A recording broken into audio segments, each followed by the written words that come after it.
એટલે આજે વાય બેઠા છીએ કે અમે તેડીને ક્યાં તો તેડીને લઈ જઈએ, મામલતદાર તો ઘોડા કાઢી લઈએ. મામલતદારને તેડીને લઈ જવા. હા હવે તેડીએ ભાઈ બાપા કઈ, કેમ કે અમારા છોકરા ભૂસે મારા જીવના મતતા નહીં. ચાલ ભાઈ, એટલે અમારે ક્યાં જવાનું, અમારે જીવવાનું કે મરવાનું સરકાર સ્પષ્ટ કરે. મેં તાલુકાને કીધું પેટ્રોલનું ડબલું ભરીને આવશું આ ફેરા, તો કે ના તમે ના તો પેટ્રોલનું ડબલું કેમ કાકા? મરવા માટે તા શું કરે? મેં કે તમારી ઓફિસની અંદર જ મરી જઈશ, બીજે ન્યાય નહીં મરું. કોંગ્રેસના નેતાઓ અમારા ભેગા અત્યારે છે, ત્યાં ભાજપના આયા બાજુ જોડે બતાવો. ભાજપ એમ કે સૌનો સાથ સૌનો વિકાસ. આજે અમારો વિકાસ એટલે કેવો વિકાસ? મહાણિયામ જવાનો વિકાસ.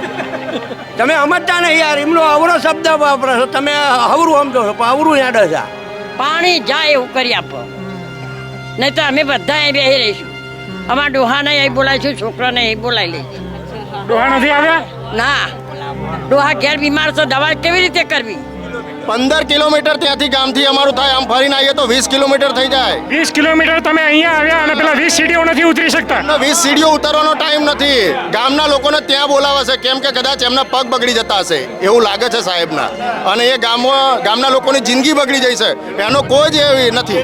એમને એમ છે કે નાના ખેડૂતો છે, થોડા ખેડૂતો છે, કશું કરી નહીં શકે, પણ એમને ખબર નથી કે જગતનો તાત એક થશે તો તમારી સરકારના પાયા હલાવી દેશે. નમસ્કાર, ક્રાંતિ માર્ગથી હું વિમિત કુમાર. અત્યારે હું સાણંદની મામલતદાર કચેરીએ છું. અહીંયા ચાતરાવાડી ગામના લીલિયાપુરા ગામના જે ખેડૂતો છે એ મામલતદાર કચેરીએ ધામા નાખ્યા છે. એમના ખેતરોમાં સતત 15 વર્ષથી ખેતરોમાં પાણી ભરાઈ ગયું છે, અને એ પણ એક ઉદ્યોગપતિના ખમંડના કારણે. ઉદ્યોગપતિને એવો ખમંડ છે કે હું મારી દિવાલમાં એક ખાણું પણ ના પાડું, અને આ ખેતરોના આ જે ખેડૂતોના ખેતરોમાંથી એક ટીપુએ પાણી એમની ઉદ્યોગપતિઓની જે જમીન છે એની અંદરથી પસાર ના થવા દઉં.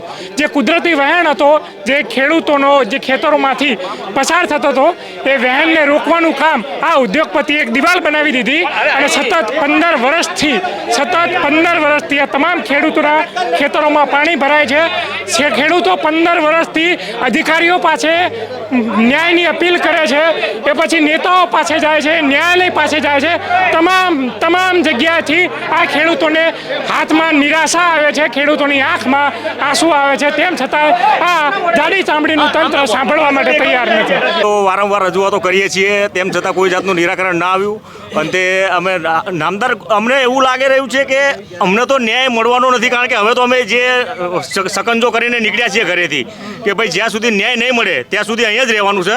સાણંદ મામલતદાર કચેરીની અંદર અમારા ખેડૂતોના ભલે લોકોના પ્રાણ જતા રહે, પણ સાણંદ પ્રાંત કચેરીનું આ કમ્પાઉન્ડ હવે છોડવાનું થતું નથી. નામદાર ગુજરાત હાઈકોર્ટનો ઓર્ડર છે કે 4 અઠવાડિયાની અંદર આ પાણીના નિકાલની એક વ્યવસ્થા કરવામાં આવે, તેમ છતાં 4 અઠવાડિયાના 4 વર્ષો વીતી જવા હોવા છતાં એક અધિકારીઓ દ્વારા સરકારની મિલીભગત, ઇન્ડસ્ટ્રીને મિલીભગતના હિસાબે આજે ખેડૂતો અમે જે પાયમાલ થઈ રહ્યા છીએ. છેલ્લા 15 વર્ષથી અમારા ખેતરોની અંદર અમે અમારી જમીન નથી દેખી. અમે વળતર માટે માન્ય મુખ્યમંત્રીશ્રીને રજૂઆત કરી છીએ. મુખ્યમંત્રીશ્રીના કાર્યાલયથી એ અરજીને ટ્રાન્સફર સિંચાઈ વિભાગના અધિકારીઓને કરવામાં આવે છે. સિંચાઈ વિભાગના અધિકારીઓ સ્પષ્ટપણે જણાવે છે કે આ એક માનવ સર્જિત ઘટના છે, આની અંદર તમને વળતર નહીં મળે. એટલે અમારે ક્યાં જવાનું, અમારે જીવવાનું કે મરવાનું સરકાર સ્પષ્ટ કરે, અમને કહી દે કે તમને જીવવાનો, આ દેશની અંદર જીવવાનો હક નથી, તો અમે આ દેશ છોડીને જતા રહીએ. જો 370ની કલમ ભારત દેશમાંથી હટી શકતી હોય, જે દેશ આઝાદ થયો એ સમયથી ભારત પાકિસ્તાનની બોર્ડર ઉપરની 370ની જો કલમ હટી શકતી હોય, તો એક 4 ઇંચની દિવાલ તોડવામાં સરકાર કેમ ખડે પગે થઈ ગઈ છે, કેમ ઘૂંટણે પડી જાય છે? સરકાર જવાબ આપે. માન્ય મુખ્યમંત્રીશ્રીના કાર્યાલય પર 1 મહિના પહેલા હું જઈને કહી આવ્યો છું કે સાહેબ નિકાલ નહીં થાય તો ન છૂટકે અમે અમારું ઘર છોડી અમારા ચૈયા છોકરાઓ સાથે સમગ્ર લોકો તમારા કમ્પાઉન્ડ વોલની અંદર રહેવા આવવાના છીએ. અમારી વાતને ઇગ્નોર કરી છે. એમને એમ છે કે નાના ખેડૂતો છે, થોડા ખેડૂતો છે, કશું કરી નહીં શકે, પણ એમને ખબર નથી કે જગતનો તાત એક થશે તો તમારી સરકારના પાયા હલાવી દેશે. અને સમગ્ર મીડિયા ઉપર અમને સમગ્ર વિશ્વાસ છે કે સર્વ લોકો સવારથી અમારી સાથે ને સાથે અમને ન્યાય અપાવવા માટે સતત અમારી સાથે છે. આશા રાખીએ છીએ કે નાયબ પ્રાંત અધિકારી શ્રી કે જેઓને એક રિપોર્ટ મળેલો છે કે ગેલોપ્સ ઇન્ડસ્ટ્રીયલ પાર્કની નીચેથી એક 30 ફૂટની એક પાઇપલાઇન નાખવાથી આ પાણીનો નિકાલ થશે એવો એક્સી અને પ્રાંત અધિકારીશ્રીને રિપોર્ટ કરેલો છે. એ પ્રાંત અધિકારીશ્રીએ જે એમની જોડે જે રિપોર્ટ છે એનો એક અમલ કરાવવામાં આવે અને અમલ થશે ત્યારબાદ જ આ લોકો અહીંયાથી ઊભા થશે. અચ્છા, મામલતદાર આ વાતને કેટલા વર્ષોથી જાણે છે? છેલ્લા 6-7 વર્ષથી મામલતદારશ્રી અનેકો વખત ગામની મુલાકાત લઈ ગયેલા છે, પરંતુ નિકાલ લાવવામાં કોઈ રસ નથી. એનું કારણ શું હોઈ શકે, તમને શું લાગે છે? ઉદ્યોગપતિ અને અધિકારીઓની મિલીભગત સ્પષ્ટપણે દેખાઈ આવે છે. અચ્છા, જી ધન્યવાદ. આપણે અન્ય સાથીઓ સાથે વાત કરવાનો પ્રયાસ કરીશું. જી કાકા, શું નામ તમારું? રણછોડભાઈ, હા રણછોડભાઈ, શું કહેશો આ મુદ્દે? તમારા ખેતરોમાં 15 વર્ષથી પાણી ભરાયેલું છે, બોલો. એમનું કહેવું એવું આવે છે કે તમે મચ્છી ઉદ્યોગ ચાલુ કરી દો. હા, શું કહેવું આવે છે? હા. મચ્છી ઉદ્યોગનો. પણ અમે મચ્છી ઉદ્યોગ કરવા વાળા નથી, અમે ખેડૂત છીએ. બરોબર, એટલે આજે અમારા આજે ન્યાય લઈને જ જવાનું છે. કેટલા વર્ષોથી રજૂઆત કરો કાકા? 15 વર્ષ થયા. 15 વર્ષથી આ લોકોની ફરીને થાકી ગયા, પણ હજુ કોઈ જવાબ મળતો નથી. છેલ્લે કે મામલતદાર આવે ને બારું પડે, તો હવે મામલતદાર આવે નહીં, બારું પડે નહીં.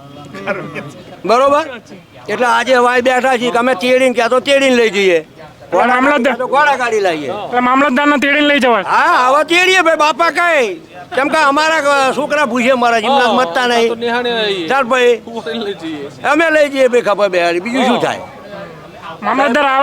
મામલતદાર આવે છે ખરા તમારા ગામમાં? આવે છે તો ખરા, હા, પણ જોઈ જતા રહેશે કે બરોબર છે આમના માટે. એટલે ખેડૂતો માટે બરાબર છે એમ? બસ એમ, હા, પાણી ભરાયું બધું બરાબર છે? બરાબર છે. કારણ કે મામલતદાર કઈ કામ તો કરતા નથી. કશું જ નહીં, કોઈ છે. પેલા ઉપર બગલા બેઠા છે નહીં કહ્યું કે બજારી કોંગ્રેસ હારી હતી આના કરતા. કયા બગલા કાકા? કોંગ્રેસ હારી હતી આના કરતા, અને આજે કોંગ્રેસ ખેડૂત માટે મરી જાય છે. કોંગ્રેસના નેતાઓ અમારા ભેગા અત્યારે છે, ત્યાં ભાજપના આયા અમારી જોડે, બતાવો. તો ભાજપ એમ કે સૌનો સાથ સૌનો વિકાસ. આજે અમારો વિકાસ એટલે કેવો વિકાસ? મહાણિયામ જવાનો વિકાસ. તમે સમજતા નહીં યાર, એમનો અવરો શબ્દ વાપરો છો તમે, હવરું સમજો છો પણ અવરું યાદ છે. તમે સમજ્યા? આજે કોંગ્રેસ અમારી જોડે છે એટલે બતાવો, ભાજપનો એક બતાવો અમારી જોડે. એટલે હજુ સુધી ભાજપ વાળા કોઈ આવ્યું જ નથી તમારા કોઈ આયા જ નથી, કોઈ નથી. આ પંકજ આ સાહેબ જોવો તો અમારી જોડે નહીં, વકીલ સાહેબ. હા, એ કોંગ્રેસ ના છે, એ શું કામ આવવા અમારી જોડે કે ભાજપના આલો વાત જાઓ ભાજપમાં નાખે એમને, પણ સત્તા અમારી જોડે છે. તમે ભાજપ વાળાના રજૂઆત કરો છો ખરા? અરે બાપા, કરીને તો જીબુ ગઈ છે ને કંઈક તો મરી ગયા બચારા, થાકી ગયા. હા, જોઈ નહીં ગયા, બધું કરીને તમે કરે ને કશું શું કરવાનું? તમારા ધારાસભ્ય ભાજપમાંથી કનુભાઈ આવ્યા હતા? બધા આવીને ગયા, બધાને ખબર છે કે આમના તારી ફૂટ જ ખોદવા લાવવાનું છે, કઈ કરવાનું નહીં બીજું. બરોબર, એટલે અમારો રસ્તો થઈ જાય. એટલે ઉદ્યોગપતિઓ શું કહે છે? ઉદ્યોગપતિ એમ કહે છે કે તમારા મામલતદાર સાહેબ ને આવે બતાવે એટલે અમે તોડી નાખીએ. અચ્છા, અને મામલતદાર નથી? પણ આવવા જોઈએ ને, લેખિત માગે છે. લીખી જ માગે ને, ઘડીકમાં અહીં બોલાવો, ઘડીકમાં પેન જાઓ, એટલે અમારી જિંદગી એમની વહે પૂરી. બરોબર, એટલે હવે આજે અહીં ઉઠવાનું નથી. એટલે જ્યાં સુધી આ તમારા ખેતરોમાંથી પાણી નહીં જાય ત્યાં સુધી નહીં ઉઠો? બારું પાડવાનું છે અમને, બારું પાડી આલે, બીજી વાત નહીં. અમારો પાણીનો નિકાલ કરે, આજ બેહવાનું છે. જે ઉદ્યોગપતિએ 4 ઇંચની દિવાલ કરી છે તમારા ખેતરોને ફરતે, એમાંથી તમારે પાણી કાઢીને? અમારો આદિનાથનો હક છે ને, અમારું પાણી અમારું થતું જેમ દવા દે એટલે વાત પૂરી થઈ ગઈ. એટલે 15 વર્ષથી કાકા તમે ખેતી જ નથી કરી? ના ના, આજે હેડો સમદરિયો ભર્યો છે. કેટલા વીઘા જમીન હશે કાકા? લગભગ 400 વીઘા જમીન થાય. 400 વીઘા જમીન? હા, 400 વીઘા. 15 વર્ષથી ખેતી વિહોણ? અરે ગમે તે અધિકારી આવીને જોવે ને કે આમાં ખેતી થાય એવું છે. બરોબર ભાઈ, પાન ઊભી છે બબે માથોડા. શું નામ તમારું? નિલેશ ચૌહાણ. નિલેશભાઈ, શું કહે છે અધિકારીઓ અત્યારે તમે અહીંયા રજૂઆત કરવા આવ્યા છો? તો અધિકારીઓ હજુ કોઈ મળવા માટે તૈયાર છે નહીં. હજુ કોંગ્રેસના સભ્યો છે અંદર ગયા છે, ત્યાંથી શું નિર્ણય આવે, શું વાતચીત થાય છે કાંઈ ખબર નથી. અમારું કહેવું એટલું જ છે ગ્રામજનોનું કે જે કાંઈ ચર્ચા કરવી હોય બંધ બારણે એને જાહેરમાં ચર્ચા કરે. અચ્છા, એટલે અધિકારીઓને તમારે બહાર બોલાવવા છે? હા, ચોક્કસ. કેમ નહીં? અધિકારી એ લોકતંત્ર દેશ છે, એમાં અધિકારી ખુદ ટેક્સના પગારે પબ્લિકનો ટેક્સ છે, એક જોતા એ નોકર જ છે. જેથી કંઈ અધિકારી આપણને કોઈ જબરજસ્તી ના કરે કે ભાઈ તમે અંદર આવો. એટલે અત્યારે લોકતંત્રમાં પબ્લિકનું રાજ ચાલશે, એટલા માટે જ કહું છું કે વોટ હમારા રાજ તુમ્હારા નહીં ચલેગા, નહીં ચલેગા. એટલે અધિકારીઓ એસીની ચેમ્બરમાંથી ખુરશી છોડીને અહીં આવવા તૈયાર નથી? આવવું જ પડશે, કારણ કે આ લોકતાંત્રિક દેશ છે. લોકતંત્રની હત્યા જો થશે તો એ પણ નહીં જીવી શકે, કારણ કે આ દેશ લોકતાંત્રિક દેશ છે અને અહીંયા લોકો દ્વારા ચાલતું ભારત છે. જેથી કરીને કોઈ અધિકારીથી ચાલતો દેશ નથી આ. હવે એ જ એટલા માટે જ કહીએ છીએ કે રાજ તમારું ચાલશે નહીં. વોટ અમે આપી છે, રાજ તમે કરો છો, એ ક્યારે ચલાવી લેવામાં આવશે નહીં. સાહેબે તો સ્પેશિયલ જે સાહેબ અત્યારે જે પ્રાંત અધિકારી છે એમને લોકોની સેવા કરવા માટે નોકરી લીધેલી છે. એક સરકારની અંદર જે અધિકારી સામેલ થાય છે ફક્ત ને ફક્ત લોકોની સેવા કરવા માટે સામેલ થાય છે. અને આજે લોકોની સેવા એક સાથે લગભગ 200 પરિવારની સેવા કરવાનો મોકો સાણંદ પ્રાંત અધિકારીને સામેથી આવ્યો છે. તો સાણંદ પ્રાંત અધિકારી સિર્ફ 20 સીડી ચડી અને ઉતરી અને નીચે આવી અને લોકોની સેવા કરે એવી અમારી માંગણી છે. બરાબર છે. આ પ્રાંત અધિકારી પાસે વાત પહોંચી પણ સીડીઓ ઉતરવા તૈયાર કેમ નથી? શું લાગે છે? સાણંદ પ્રાંત અધિકારી શ્રી આગેવાનોને અંદર બોલાવે છે, પણ આપને જણાવી દઉં કે ચાચરાવાડી વાસણાના ખેડૂતો જે અહીંયા જે બેઠેલા છે બધા ખેડૂતો છે, બધા આગેવાન છે. એકી એક ખેડૂત એકી એક આગેવાન. જો સાહેબની કેબિનની અંદર આટલા ખેડૂતોને અને આટલા આગેવાનોને અંદર બેસવા દેવાની જગ્યા હોય તો અમે હાલ અહીંયાથી અંદર કેબિનની અંદર જઈને બેસવા તૈયાર છીએ. જો સાહેબ કહેતા હોય કે 2-5 થી તો કામ નહીં થાય અને રહી વાત ન્યાયની, તો ન્યાય નહીં મળે ત્યાં સુધી આ જગ્યા છોડવામાં આવતી નથી. આજે ન્યાય નહીં મળે ત્યાં સુધી તમે જગ્યા નહીં છોડો, તમામનું એવું કહેવું છે. જો શું કહેશો? બસ 15 વર્ષથી છેલ્લા પાણીમાં બેઠા છીએ તો હવે અહીંયા પાણીમાં બેઠા એવું સમજશું. અને જ્યાં સુધી અહીંયાથી પાણીનો પ્રશ્ન સોલ્યુશન નહીં લાવેલા પ્રાંત સાહેબ કે મામલતદાર, ત્યાં સુધી અહીંયા જ બેસવાના છીએ. જ્યાં સુધી અમારો નિરાકરણ ત્યાં જઈને ગામમાં જઈને તોડ્યા લે પાણીમાં, ત્યાં સુધી અહીંયા જ બેસશું અમે. ઘરે તો પાણી જઈને દુઃખી થયું ના કરતા દુઃખી થવું છે ખોટું. શું કહે છે અધિકારીઓ અહીંયા અત્યારે શું કહી રહ્યા છે? અધિકારીઓ તો ખાલી વાતો કરે છે, અંદર બોલાવે છે. અંદર જવાનો કોઈ પાસે ટાઈમ નથી. અમે તો ટાઈમ કાઢીને તો અહીંયા બેઠા છીએ, કેમ કે અમારી પાસે તો ટાઈમ જ ટાઈમ છે. કેટલા કિલોમીટર અહીંયા આવ્યા? અરે અમે 15 કિલોમીટર ત્યાંથી ગામથી અમારું થાય, આમ ફરીને આવીએ તો 20 કિલોમીટર થઈ જાય. 20 કિલોમીટર તમે અહીંયા આવ્યા અને પેલા 20 સીડીઓ નથી ઉતરી શકતા? 20 સીડીઓ ઉતરવાનો ટાઈમ નથી. ગામના લોકોને ત્યાં બોલાવે છે, કેમ કે કદાચ એમના પગ બગડી જતા હશે એવું લાગે છે સાહેબના. અને એ ગામના લોકોની જિંદગી બગડી જાય છે, એનો કોઈ જ એવી નથી. પગ ના બગડવા જોઈએ, ભલે જિંદગી બગડી. હા, બસ ગામના ખેડૂતો મરી જાય તો ચાલશે, કેમ કે ખેતી પ્રધાન દેશ નથી. તો ખેડૂતો મરે તો ચાલે, પણ ઉદ્યોગને સરકાર ના મરવી જોઈએ. અને ખેડૂતને હાય લાગશે કે તમે હક નહીં ભોગવો, ખેડૂતને હાય લાગશે તો હક નહીં ભોગવો. જેટલા અધિકારી હતા સત્તા કરી લેજો. હવે પડતા ભીખ માગતી થઈ છે તમારી પડતા ભીખ માગશે જતાદાર તમે જો ખેડૂતનો કન્નડશો તો. કાકા અમારે ત્રાસ લેશો, અમારો ત્રાસ ક્યાં લગન નડશે? કાકા આ બધું આપો છો હવે તમે? હા, બધું આપો છો. હા, મત દુઆ તો આપીએ છીએ. તો દુઆ મળે તો વિનાશ થઈ જાય, દુઆ મળે તો બેડો પાર થઈ જાય. એટલે આ દુઆ લેવા બેઠા અધિકારીઓ છે ને, સરકારી અધિકારીઓ છે, એમને ખેડૂતનું સાંભળવું પડે તરત. અને ઉપર રજૂઆત કરવા માટે એમને સરકારે મેલ્યા છે. આમથા નહીં મેલ્યા કે ઓફિસોમાં બેહી રહેવા માટે નથી મેલ્યા કોઈ પણ અધિકારી ન. અધિકારી ઓફિસમાંથી અહીંયા નીચે તો આવતા નથી તમારી વાત સાંભળવા. હા, એટલે ગો ખાઈ ગયેલા છે એમનામાં. ફેક્ટરી વાળાને પડખે બેઠા છે અમે. ભલે વાવાઝોડું આવે અહીં મરી જઈશું, વાવાઝોડું અહીંથી ખબર નથી. અધિકારી ના આવવું હોય તો આવે, પ્રાંત સાહેબ ના આવે, મામલતદાર ના આવે, અહીં આવે. અધિકારીઓ નીચે નહીં આવે તો નહીં આવે, અહીં બેસી રહ્યા છીએ અમે બેઠા. તમે ઉપર નથી જવાનું? ઉપર તો આજે નહીં જવાનું, કાલે નહીં જવાનું. અહીં સાચા છીએ. અધિકારી અહીં સામે આવીને અમારી વાત કરે.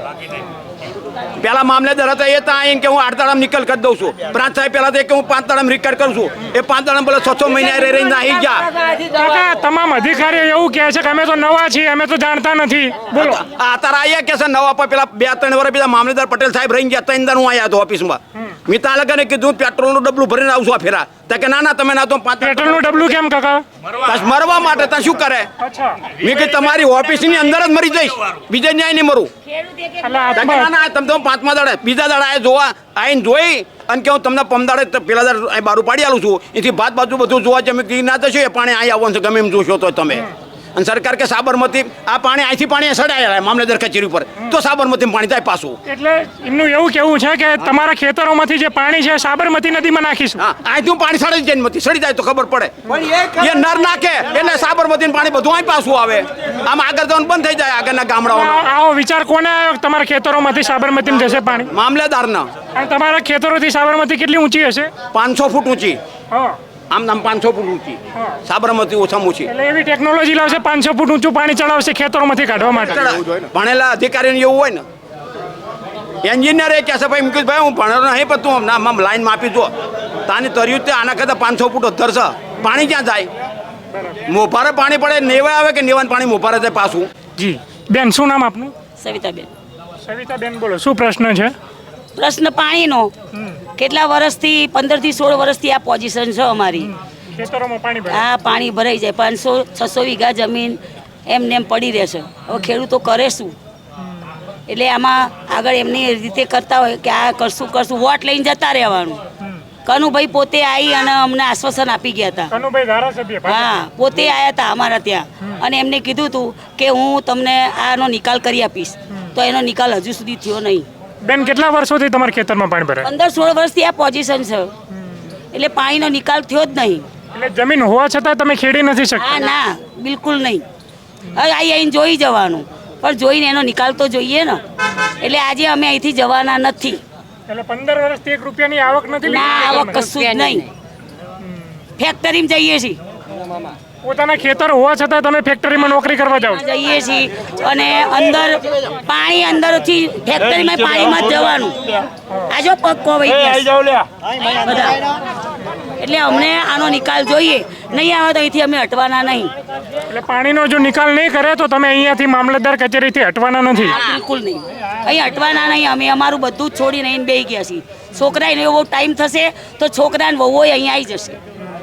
બધા અહીંયા જ આવવાના છીએ. છોકરાઓ ખેતી છોડીને હવે નોકરી લાગી ગયા? આ છોકરાઓ ફેક્ટરીમાં જવા માંડ્યા. પણ એનો કાંઈ હોય તો નિકાલ તો જોઈએ ને. અમે ખેડૂત છીએ. ખેડૂતને કાંઈ અંદર આવવું તો જોઈએ ને. એટલે અત્યારે આવક કશું છે નહીં. નોકરી જઈએ છીએ ફેક્ટરીમાં. આજે ફેક્ટરીની રજા પાડીને બેઠા છીએ.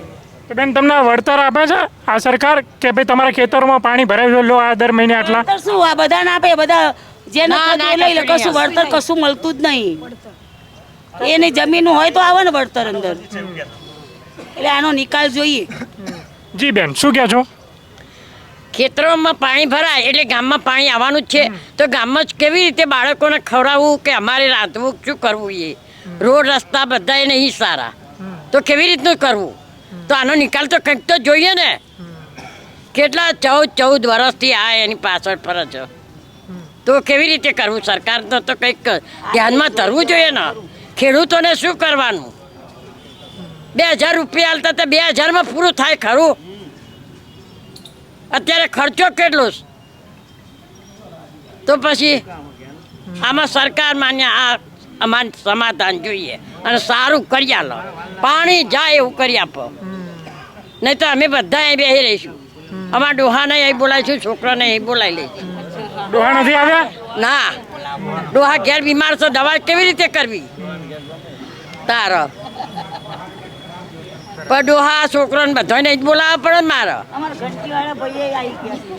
મારી આ તમે આટલા વર્ષોથી ગામમાં રહેતા હશો. આજે 14 વર્ષ પહેલા જ્યારે આ કંપની નથી બની ત્યારે પાણી ભરાતું હતું? ત્યારે ના, આ 14 વર્ષથી જ પાણી ભરાય. કેમ કે કંપનીઓ ઊંચાડી થવા માંડી, અમારા નીચાણમાં ખેતરો થવા માંડ્યા. એટલે શું કરે? પાણી જવાનો આગ્રહ નહીં. એટલે પાણી ક્યાં કાઢવું? મારે સરકાર એમ કહે કે કંપનીઓ આવવાથી લોકોને ફાયદો થશે, પણ તમારું તો નુકસાન થયું. ફાયદો કઈ જ નહીં થયો. અમને કોઈ વાંધો નહીં, પણ એનું અમને જે નળ નાખવાનું એ તો નાખે ને, તો પાણી જતું થાય એવું તો જોઈએ ને. પાણી કાઢવાનો આગ જોઈએ. પાણી કાઢવાનો આગ જોઈએ ને મારે. એ ભલે ને અમને ગમે તે રીતે કાઢી આપે પાણી. અમારે ખેતરોમાંથી પાણી કાઢવાનું. આ એક બારું પાડવાનું છે, તેમ છતાંય તમે જોઈ શકો છો કે તંત્ર એ ખેતરોમાંથી એક બારું પાડીને પાણી કાઢવાનું છે. તેમ છતાંય એ 15 વર્ષથી એ કરી નથી શકી. એના કારણે જે આ ખેડૂતો છે અહીંયા મામલતદાર કચેરીએ આવ્યા છે અહીંયા પોતાની રજૂઆત કરવા માટે.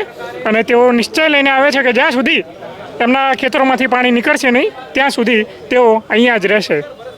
સાણંદ તાલુકાના ચાચરવાડી વાસણા ગામના કેટલાક ખેડૂત મિત્રો જે છે એ અત્રે એવી રજૂઆત લઈને આવ્યા છે કે એમના ખેતરની અંદર લગભગ ચોમાસા પછી પણ સતત પાણી ભરાયેલું રહે છે. અને એ પાણી ભરાવાનું કારણ જે છે કે જે સનાથલ ચોકડીથી બાવળા જતા રોડ ઉપર કેટલીક જે ઇન્ડસ્ટ્રીયલ પાર્ક આવેલા છે, ઇન્ડસ્ટ્રીયલ પાર્કની દિવાલને કારણે અમારું પાણી જે છે એ રોકાઈ ગયું છે.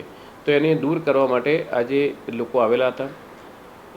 એમની સમસ્યાઓ સાંભળી અને સાંભળ્યા પછી એકવાર સ્થળ મુલાકાત લઈ અને ખરેખર શું હકીકત છે, આ પાણી કયા કારણોસર ભરાય છે અને એનું શું સોલ્યુશન છે, એ માટે અમારી ટીમ ત્યાં જશે, રેવન્યુની અને અન્ય વિભાગની. અને એ ટીમ આવ્યા પછી એક ટૂંકા ગાળાની અંદર એમની સમસ્યાનું કેવી રીતે સમાધાન લઈ શકે અને લાંબા ગાળાની અંદર એમની સમસ્યાનું શું સમાધાન લઈ શકે એ યોગ્ય જગ્યાએ બેસી અને ચર્ચા કરીને અને એનો અમે નિકાલ કરીશું. અધિકારીઓ એવું કહ્યું છે કે 7 દિવસની અંદર અમે તપાસ કરીને જોઈશું કે શું થાય એવું છે એમ. શું કહેશો આ બાબતે? અમે સરકારના એવા કોઈ નિર્ણયથી અમે કહેવાના મતલબ કે હવે બ્રહ્મની અંદર આવવાના નથી. છેલ્લા 7 વર્ષથી અમે ઓફિશિયલી ફાઇટ કરી અને સરકારી અધિકારીઓના વાયદાઓ સાંભળી અને થાકી ગયેલા લોકો છીએ. અમે 5 વર્ષથી એવું સાંભળતા આવ્યા છીએ કે આ પાણી નિકાલની વ્યવસ્થા કરવા માટે એક કમિટીની રચના કરવામાં આવી છે. કમિટીની રચના કાગળ ઉપર ક્યાં કાર્યવાહી કરી રહી છે, પાણી ક્યાંથી ક્યાં નીકાળી રહી છે, અમને ખેડૂતોનો કોઈ જાતની ખબર નથી. તત્કાલીન મામલતદાર શ્રી નવીનભાઈ પટેલ સાથે અમારા સ્થાનિક ધારાસભ્ય પણ મુલાકાત લઈ ગયા છે અને જાન્યુઆરી મહિનામાં પણ એમને 7 દિવસની મુદત આપી હતી. આજે જાન્યુઆરી મહિનો પૂરો થતાં ઓગસ્ટ મહિનો 7 મહિનાનો સમય વીતી ગયો. તેમ છતાં અમને ન્યાય નથી મળ્યો. તો આ તંત્ર ઉપર કઈ રીતે અમે વિશ્વાસ કરીએ?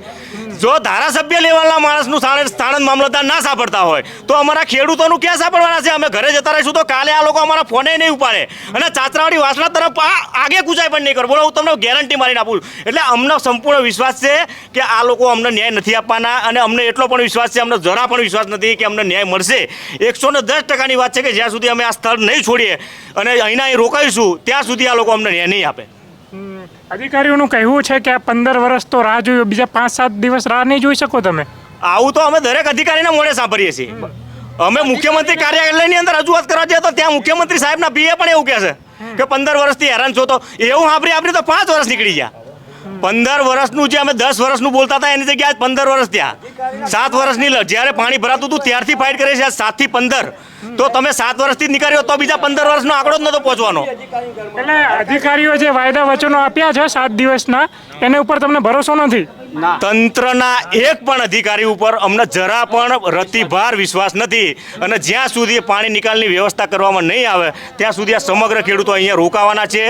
અમે સતત નિર્ણય કરીને આવ્યા છીએ ઘરેથી કે જ્યાં સુધી પાણી નિકાલની વ્યવસ્થાનો કોઈ પણ જાતનો નિકાલ એ ગેલોપ્સ ઇન્ડસ્ટ્રીયલ પાર્કના વહીવટકર્તાઓ સામે જો એ દિવાલ ન તોડી શકતા હોય તો કોઈ ઔપચારિક રસ્તો કાઢે. ગેલોપ્સ ઇન્ડસ્ટ્રીયલ પાર્કના વહીવટકર્તાઓ સામે જો ના ઝૂકી શકતા હોય તો તમે ઔપચારિક રસ્તો કાઢો, ત્યાંથી પાઇપલાઇન લાંબા કરો. તમે કહો છો કે સાબરમતીમાં નાખવાનું છે તો સાબરમતીમાં પાઇપલાઇન લાંબા કરો, મશીનો મૂકો. ચાચરાવાડી વાસણામાં 200 મશીનો મૂકી દો, ફાઇટર આ ચાલુ કરી નાખો. બરાબર, એક ખેતરે એક મશીન મૂકી દો તો 4-4 કલાકમાં બધું પાણી નીકળી જાય સાહેબ. બરાબર, અને 20 કિલોમીટરના પાઇપલાઇન ટોટલ લાંબી કરી દો. તંત્રને કરવાનું, અમારે નહીં. જો અમારે કરવું હોત, કાયદો હાથમાં લેવો હોત તો 15 વર્ષ ના નીકળત. બરાબર, 15 વર્ષ ન નીકળત. અમે નામદાર ગુજરાત હાઈકોર્ટ સુધી સમક્ષ રજૂઆત કરવા ના જાત જો જાતે જ કરવાનું હોત તો. કરવાનું તંત્રએ છે, આજે નહીં તો કાલે કરવું પડશે ને કરવું પડશે.